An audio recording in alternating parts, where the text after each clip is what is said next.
And now, stay tuned for the mystery program that is unique among all mystery programs. Because even when you know who is guilty, you always receive a startling surprise at the final curtain. In the Signal Oil program, The Whistler.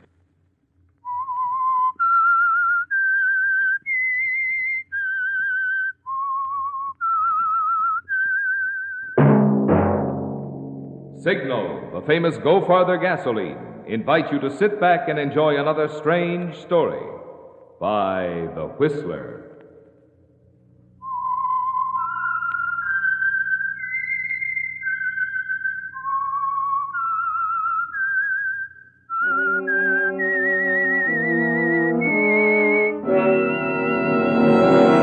I am the Whistler, and I know many things, for I walk by night.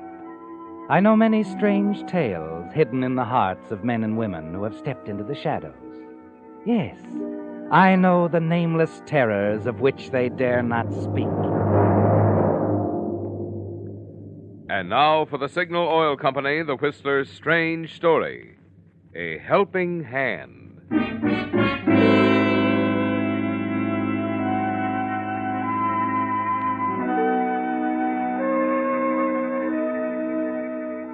The huge and sprawling Quinlan estate, settled far back in the Bel Air hills, was dark and quiet. Suddenly, the stillness of the night was shattered by the sound of a pistol shot. Kirk Gordon, wearing a trench coat, his hat pulled down low, clutched a small bag in his hand as he rushed from the house. He seemed to hesitate for a moment, and then started sprinting across the broad lawn toward the main gate. The caretaker, completing his evening rounds, had whirled around at the shot, and seeing the fleeing figure on the lawn, hurried quickly to intercept him. Hey, you there! What's going on? Without slackening his speed, Kirk Gordon flung himself at the caretaker, and the two men fell to the ground. In the darkness, the struggle went on, until finally Kirk swung his fist full into the caretaker's face, broke free, and scooping up the small black bag, he ran down the road. Stop!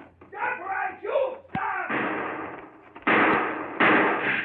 Stop! Kirk Gordon dove into the brush, hugged the ground, holding the small black bag under him. The perfect crime isn't so perfect after all, is it, Kirk?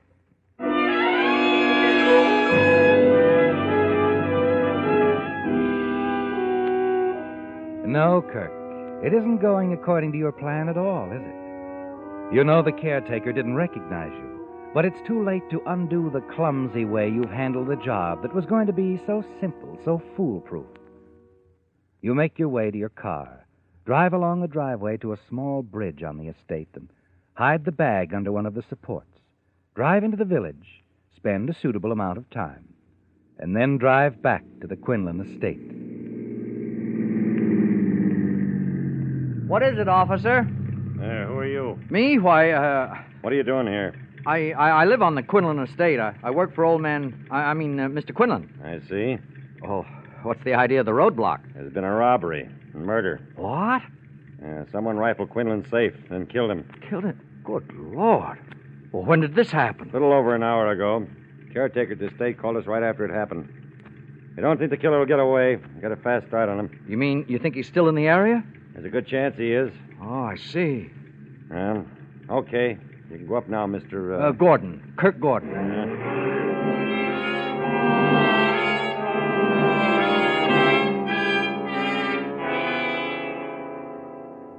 Well, let me see, Lieutenant. I guess I left the house here shortly after 7. Mr. Quinlan was in the study. Alone? Yes. Okay, go on. Well, I drove into Westwood, saw a movie, had a Coca-Cola, and here I am. Uh-huh. As his secretary, you'd know if anyone had an appointment with Quinlan here this evening, wouldn't you? Yes, that's right, but there wasn't any appointment that I know of. I see. Any idea what was in the safe, Mr. Gordon? It's been wiped clean. Oh, some business papers. Mr. Quinlan owned the Quinlan Chemical Company in Long Beach. Oh, there were vouchers, canceled checks, bills. Oh, you know the sort of thing. And money? Oh, not much. A few thousand, I'd say. I guess the killer didn't get very much. Hello, Kirk. Oh, Mr. Phelps. I just heard the news. Got up here as quickly as I could. Lieutenant Riggs, this is Mr. Phelps, Mr. Quinlan's lawyer. How do you do? Lieutenant, I understand the caretaker almost caught the killer. Yeah, almost. Well, in the struggle that took place, was he able to... No, it was too dark. He couldn't identify the man. I see. Lieutenant, this has been quite a shock to me. Mr. Quinlan was not only a client, he was also a dear friend, a very dear friend. We've got to catch this killer. If there's anything I can do... Well, for the moment, if you'll just answer a few questions. Yes, of course. Well, if you don't need me anymore, Lieutenant, I think I'll go up to my room. No, run along, Mr. Gordon, and thanks. Oh, and Kirk, we'll have to get together in the morning. I'll need your help in going over Mr. Quinlan's affairs. Yes, of course, Mr. Phelps. Good night.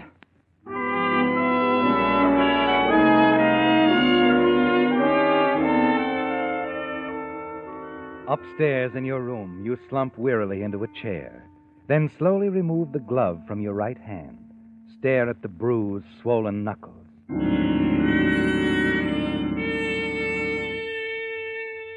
After the police lieutenant and Phelps have gone and the house is quiet, you hurry back to your car, drive into town to a small bar on the Sunset Strip. Kirk, over here. Oh. Hello, Janice. Sit down, darling. I thought you'd never get here. What kept you? I ran into trouble, a lot of it. What happened? Quinlan's dead. What? Shh, quiet, keep it down. Yeah. He caught me in the study when I was cleaning out the safe. Oh, Kirk. I tried to get the gun away from him, and, well... But I thought... Yeah, it was just going to be a simple robbery. No one would get hurt. Well, it didn't turn out that way. The checks. Did you get them? Yeah, but I had to hide the bag. I didn't want to take the chance of getting caught with it. Oh, Kirk, I knew something would go wrong. I just knew it. If you'd only listened to me and waited, we could have found some other way. I couldn't wait, I tell you. I had to get those checks out of the safe before morning. The old man suspected I'd been dipping into the till, I'm sure of it. Why else had he set up that meeting with Phelps? Could have been about something else. No. Quinlan was wise, I know. All he had to do was go over those canceled checks, find the right ones, and compare them with the vouchers on the Hinton account. Kirk, you said you'd hidden the bag. If the police find it... The police, now they won't. See, there's a stone bridge about a half a mile down the road on the estate. It's under there, under the supports. Oh, come on, honey. Let's have a drink and stop worrying. Oh, Kirk.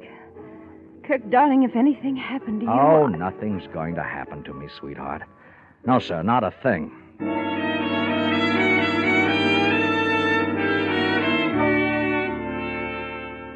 Yes, Kirk, you're certain no one suspects that you're the killer.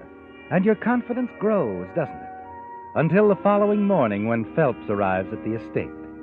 Only a few minutes after he's come into the study, you find yourself becoming tense, uneasy. You know, Kirk, it's rather strange. What is, Mr. Phelps? This robbery. Well, what about it? Well, doesn't it seem odd? Why did the killer take everything from the safe? Obviously, he was only interested in the money. Well, the caretaker said he was carrying a bag. He probably just swept everything in it. Shall we get back on these accounts, Mr. Phelps? Yes, in a minute. There's something I want to ask you. Yes? Mr. Quinlan called me on the phone the other night, asked me to come around and see him this morning. Said it was very important. Have you any idea what it was about? No, I'm afraid not. Somehow I was under the impression you were to be at our little meeting, too. Mr. Quinlan didn't mention anything to me about it. I see. It probably had to do with that lawsuit the two of you were discussing the other day. Oh, yes, perhaps that was it. Well, I suppose we might as well get started with the business at hand,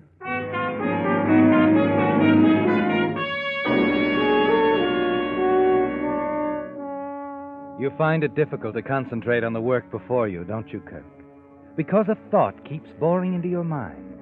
The thought that Quinlan might possibly have conveyed his suspicion of you to Phelps.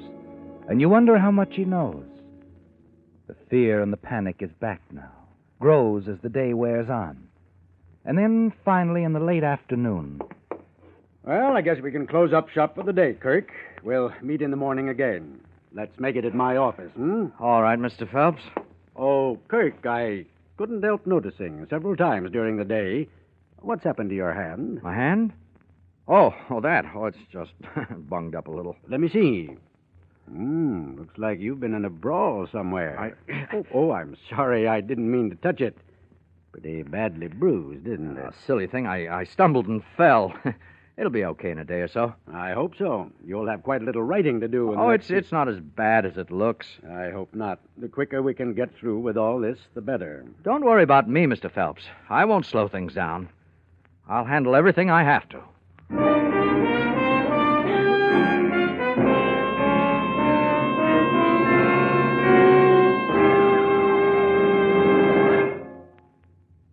Don't let it happen to your car.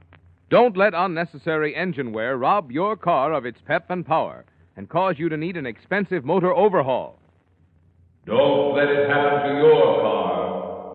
Don't let unnecessary engine wear cause your car to consume more and more oil until eventually it becomes an oil eater. Now you can reduce engine wear due to lubrication 50% with an amazing new motor oil, new Signal Premium Motor Oil. Never before has there been an oil like this, because never before have the spectacular new research techniques been available which made possible the development of new Signal Premium.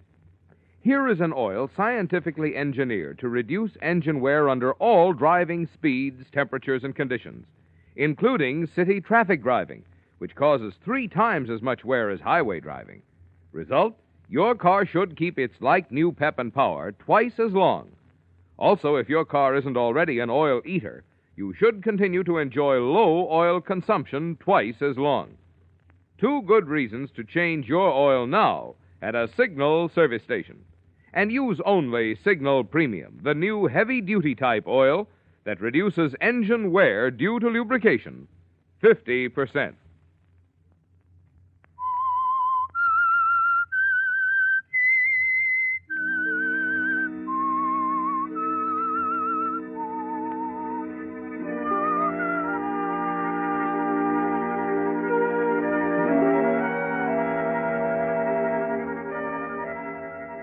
You hope your story about the injury to your hand was convincing. But you're worried, aren't you, Kirk? Really worried.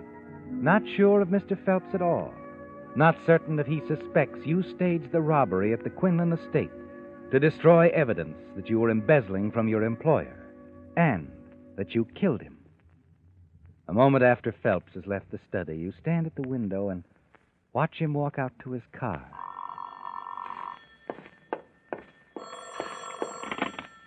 Yes? Hello, darling. Oh, Janice. How'd it go today? Oh, all right, I guess. Phelps was here. He just left. We've been trying to straighten out the old man's affairs.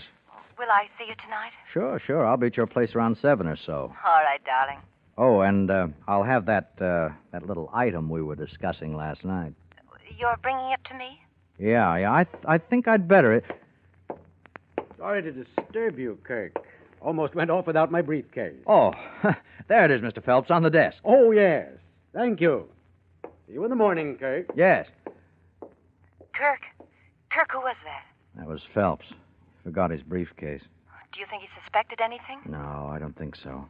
I was pretty careful about what I said. Well, I don't know.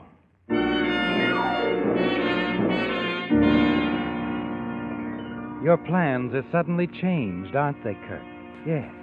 It would be too risky to go after the small black bag tonight, because you're not certain whether Phelps overheard your telephone conversation, and if he did, whether he was suspicious of what you said. You were careful, yes. But that evening, as you dined with Janice, you can't shake the feeling that you're being watched, and that feeling stays with you in the evenings that follow, wherever you go. Someone's watching you, Kirk, your every move. Yes, night after night. It's a strain, isn't it? Hard on the nerves. Just as the working days are at the office with Phelps by your side. Kirk, we'll be finished with this work in a few days. Any plans for the future? Well, to start with, I'd like to take a nice long vacation. Say a few months. A few months? Well, that's nice if you can afford it, and I suppose you can. Must have some money hidden away somewhere, eh? As a matter of fact, Mr. Phelps, I have.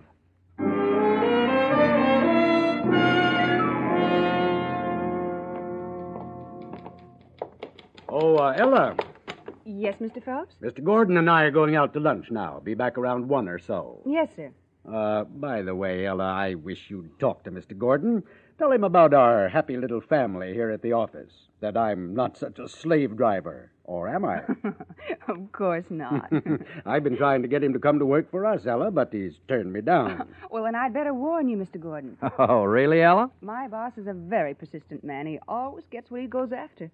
And if he's made up his mind that he's going to get you, he will. I don't think so, Ella.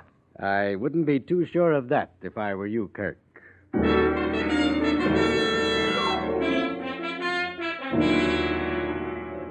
It's his way of letting you know, isn't it, Kirk? Making it quite clear to you that he knows what you've done. That he's going to trap you sooner or later. He's a dangerous, clever man, yes. And you've got to be on your guard at all times. That same evening when you stopped by Janice's apartment, she seems quite upset. Kirk, Well, what's the matter? I think someone was searching the apartment while I was out. Oh, are you sure? Yes, I'm certain the door was locked when I left. It wasn't when I came in just a few minutes ago. Well, are you sure you didn't forget I'm positive the door was locked when I left. And listen, Kirk, I just called the man on the elevator, Freddie, and asked him if he'd brought anyone up to my floor while we were gone. Well? Well, he had brought someone up. A man, tall, slender, and gray hair. Oh, that sounds like... Phelps. Oh, but wait a minute. I can't see Phelps picking a lock. Oh, look, it could have been someone else. Kirk, I'm scared. What could he want here? The bag. Maybe he thinks... Kirk, you've got to go out there to the bridge and find the bag and destroy everything that's in it. Oh, no, that's probably just what he wants me to do.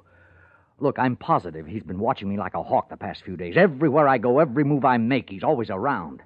If I made a move for that bag, he'd nail me. No, Janice, that bag stays right where it is.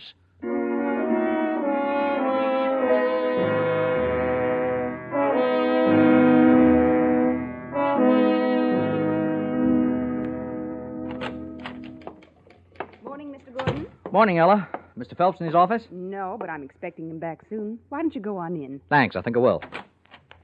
Here's Mr. Phelps now. Morning, Ella. Morning. Oh, Kirk. Hope I haven't kept you waiting. I just got here, Mr. Phelps. Fine. Come along. Let's go in. Oh, Mr. Phelps. Yes? Mr. McKellum was in to see you while you were out. McKellum? Floyd McKellum. He said it concerned Mr. Quinlan. Seems he was working for him. Oh? Kirk, do you know anything about it? McKellum. That name sounds familiar, but He said he was a private investigator. Private investigator? Well, I wonder what Mr. Quinlan wanted with a private eye. Is he coming back, Ella? He said he'd probably be out all afternoon, that he'd try to reach you at home late this evening. If he wasn't able to, he wanted you to call him at this number in the morning. Well, just put that note with those papers you're working on. I'll take them with me when I leave the office. Yes, sir. All right, Kirk, let's get to work, shall we? Kirk. What? Oh, sure, Mr. Phelps. Sure.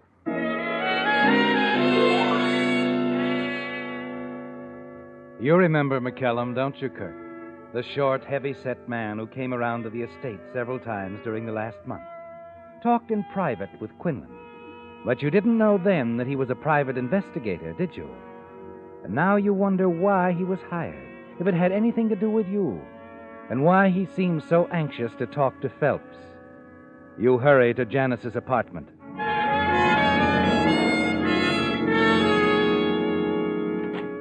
Oh, Kirk, you're early. I wasn't expecting you I'm to. afraid our little date's off for tonight, Janice.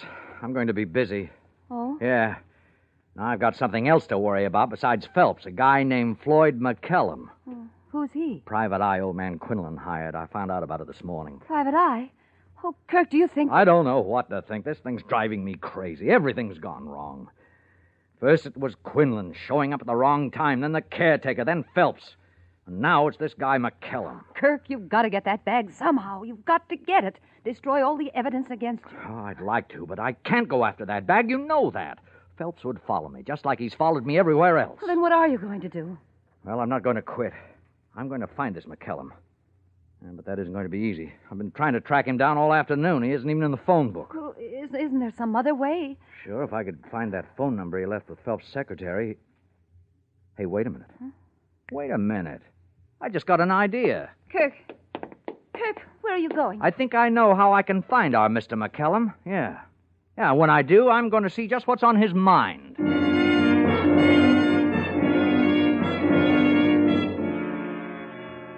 And now, just as you planned, you're standing in the shadows across the street from Phelps' house. You can see him moving about in the lighted room on the second floor. And then the lights go out, and a moment later he hurries down the front steps, gets into his car, and drives away. He thinks you're going to be with Janice tonight, doesn't he, Kirk? Yes, and he wants to be close by, to keep his eye on you. You're certain of that, aren't you? You move quickly to the rear of the house and stop as you hear voices. Then see Mrs. Fell, the housekeeper, talking over the fence to a servant next door. You easily slip into the back door, go up the back stairs inside, and hurry to the darkened study at the front of the house. Your flashlight cuts through the gloom, settles on the briefcase resting on the desk. You pick it up. Empty. Open the desk drawer and examine every paper in the drawer. And then your hand darts out. Holding the receiver in your hand, you peer out the window toward the back of the house. Hello? Mrs. Fell didn't hear the phone, did she, Kirk? She's still standing at the hedge chatting with the next-door servants. Hello? Hello? You stare down at the phone, and a thought strikes you. You remember Phelps' secretary told him that McCallum would try to reach him at his home this evening. Yes, Kirk. This could be McCallum now. Hello? This Mr. Phelps? Yes, that's right. I tried to get you at your office today, but you was out. Oh, I'm sorry. What can I do for you, Mr. Sperling. Gus Sperling. I wanted to talk to you about taking a case for me.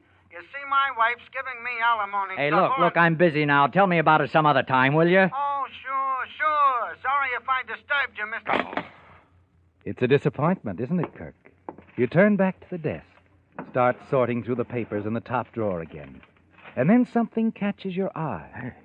A name on the top left-hand corner of an envelope. Floyd McCallum. There's the stamp of a messenger service on the envelope. You look inside. And the first slip of paper you draw out is a bill. And it's made out to your former employer, Ernest Quinlan. For services rendered, Floyd McCallum. And across the bill is a scrawled note in pencil.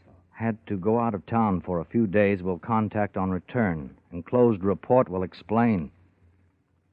Report? Your eyes fly over the printed pages, and then you lean back. The paper slips from your hand and flutters to the floor. Oh. And you almost laugh out loud with relief. The report has to do with an accident case. It has nothing to do with you at all.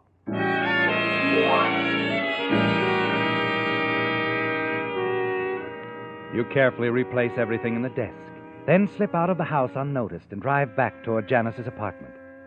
The pressure is off now, isn't it, Kirk? Yes. There's only Phelps to worry about. And as long as you're careful, play a smart hand, you'll never have a single shred of evidence against you. You decide to leave the bag at the bridge until you're certain it's safe to remove it. Yes, you're certain your worries were needless. Sure that no one can connect you with Mr. Quinlan's death. A few blocks from Janice's apartment, you stop in at your favorite bar for a drink. Hiya, Mr. Gordon. Hello, Sam. Well, you know what I want. Yeah, sure. How's it going? Fine, just fine. No complaints. Yeah, glad to hear it. You know, it's refreshing to talk to a gent who ain't got no worries. Worries? I haven't got a worry in the world, Sam. Not a worry in the world.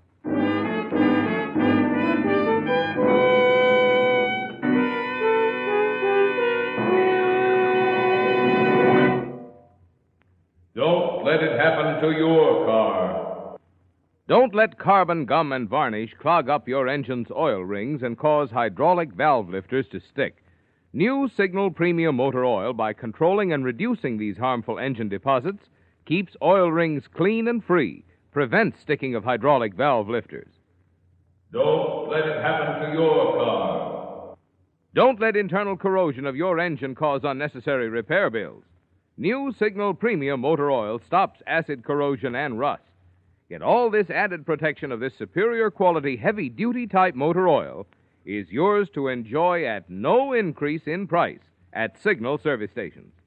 So, for extra economy as well as extra driving pleasure, get your next oil change at a friendly, independently operated Signal service station. Change to new Signal Premium, the amazing new motor oil that reduces engine wear due to lubrication 50%.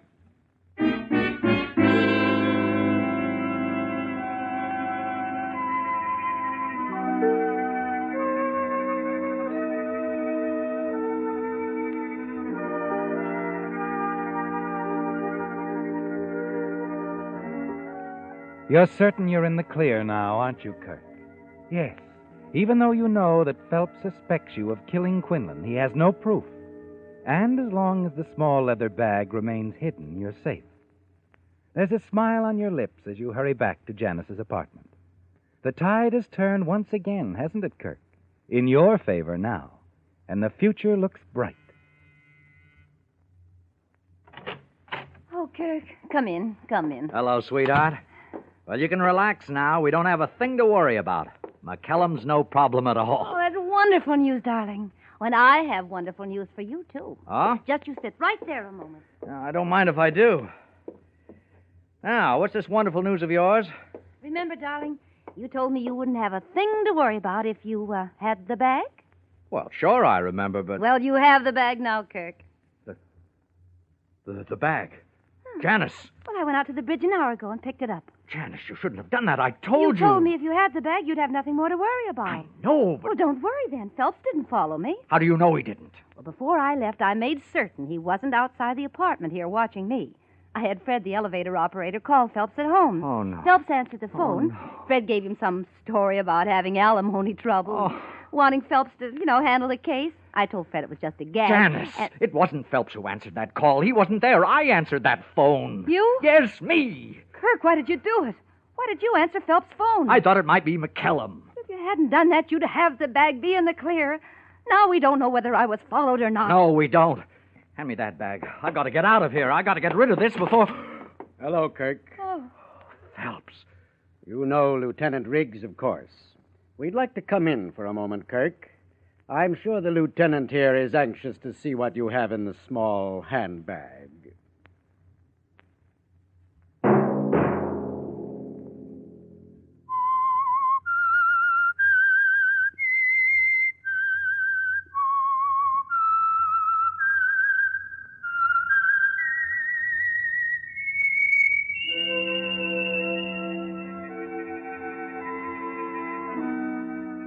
Let that whistle be your signal for the Signal Oil program, The Whistler, each Sunday night at the same time. Signal has asked me to remind you that today the Red Cross, in addition to providing life-saving whole blood and other needed help for our GIs overseas, must now stockpile blood plasma for possible civilian needs, as well as be prepared to furnish emergency food, clothing, and shelter in case of disaster or enemy attack here. Good reason why this year the Red Cross needs more of us to help, and more help from each of us.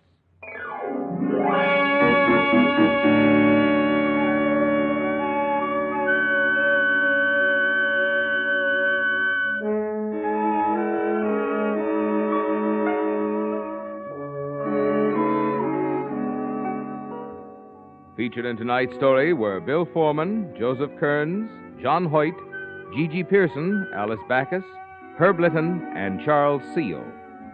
The Whistler was produced and directed by George W. Allen, with story by Adrian Jondeau, music by Wilbur Hatch, and was transmitted to our troops overseas by the Armed Forces Radio Service.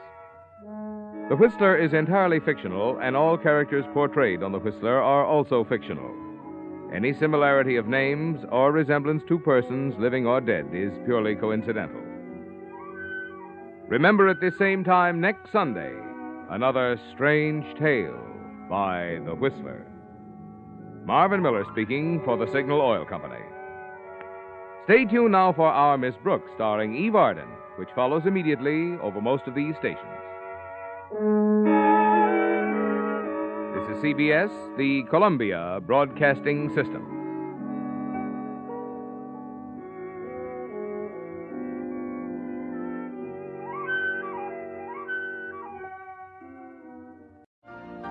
You've been listening to the OTR Gold Network. Find more classic radio at otrgold.com.